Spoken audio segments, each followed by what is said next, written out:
juillet 1984. Parce que simplement, quand les Guinéens de Bissau se sont rendus compte qu'on avait une plateforme de pétrole dans cette zone dite litigieuse, en fait, cette zone a été toujours contestée, dite litigieuse, et la zone comprise entre cette ligne rectiligne-là et cette ligne oblique. Vous savez, en 1960, à l'indépendance des pays africains, une recommandation de la CEDEAO disait que les frontières héritées de la colonisation étaient intangibles. Et donc nous, en 1960, on avait une frontière, au lieu d'être rectiligne comme ça, elle est oblique. Et les Guinéens de Bissau, justement, contestaient ce tracé oblique. Et pour eux, il n'était pas question que le Sénégal exploite le pétrole qui est ici. Voilà donc l'origine du différend. Et nous, on était dans l'obligation d'assurer la souveraineté de notre pays dans cette zone. On est resté donc 6 mois dans cette zone. Et entre-temps, le différend a été porté à la Haute Cour de justice de La Haye, qui a donné finalement raison au Sénégal.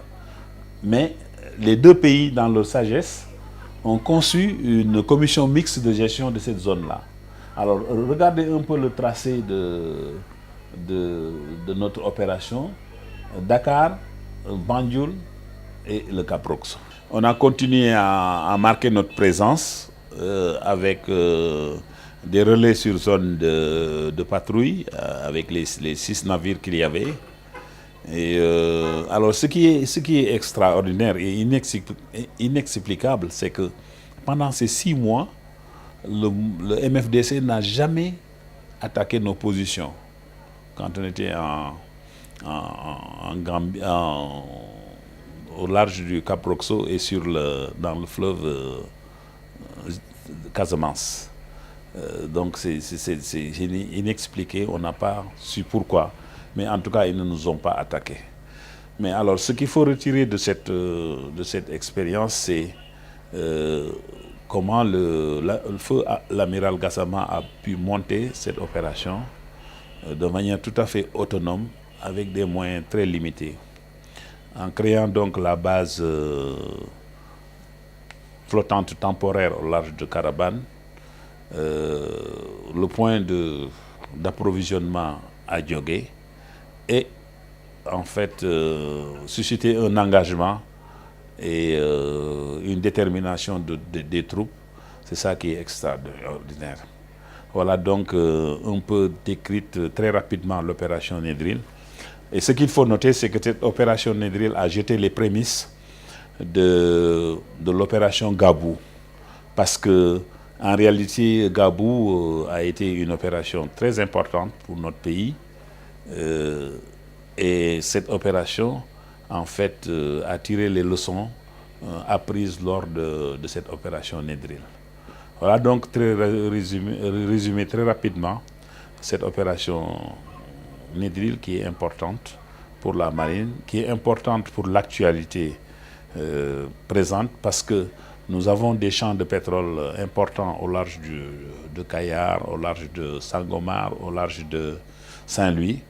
Mais je pense que nos jeunes camarades actuellement en activité à la marine retiennent les leçons de cette opération Gabou, de l'opération Nedril aussi, et que si vous avez suivi un peu notre célébration du 65e anniversaire de notre indépendance, la revue navale est très instructive parce que elle a dévoilé des puissants moyens navals qui ont été mis en place par les autorités de ce pays de 1900, surtout à partir de 2000, mais la montée en puissance a été vraiment très accentuée à partir de 2012.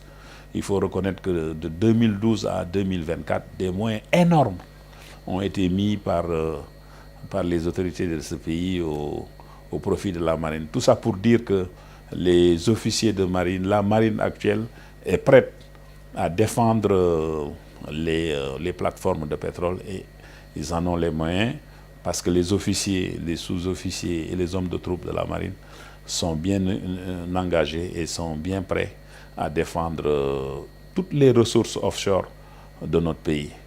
Voilà donc rapidement résumé cette opération Nedril.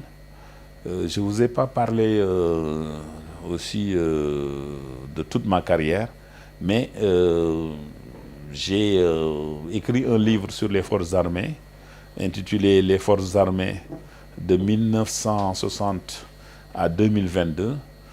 Dans ce livre, je donne un aperçu dans ce livre, je donne un aperçu de l'évolution de nos forces armées de 1960 à 2022. Et vous verrez qu'il y a beaucoup de choses intéressantes. C'est un livre au contenu apparemment austère, parce qu'il parle de l'armée. Et l'armée est une chose très sérieuse et difficile. Et quand on parle de l'armée, bien sûr, on ne peut pas toujours être très détendu comme il le faut. Mais il y a quand même dans ce livre des pages de détente, des anecdotes sur la vie militaire. Je voudrais aussi finir par dire que nos armées, les militaires sénégalais, jouent un rôle important depuis 1960 à nos jours. Ce rôle est joué de manière intelligente, discrète et parfois secrète.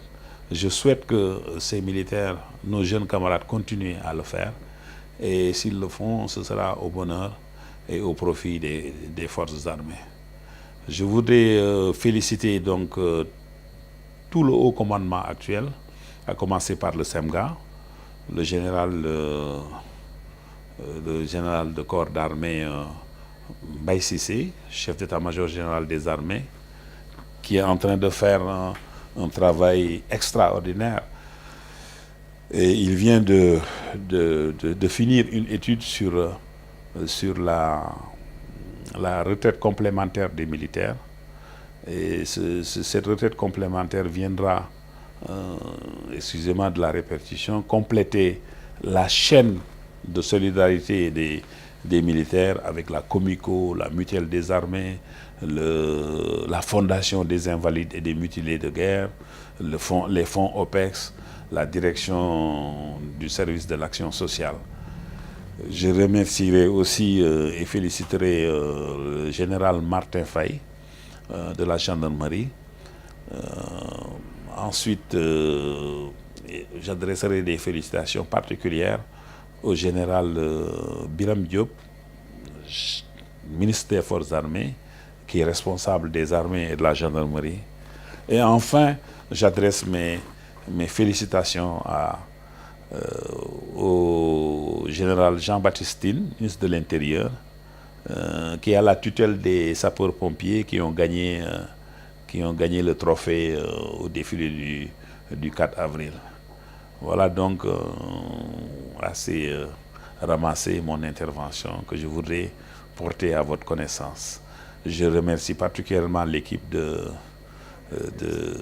Mohamed Diop, qui est en train de faire un travail extraordinaire, parce qu'il est en train de donner un peu de visibilité aux forces armées qui en ont besoin. Je vous remercie.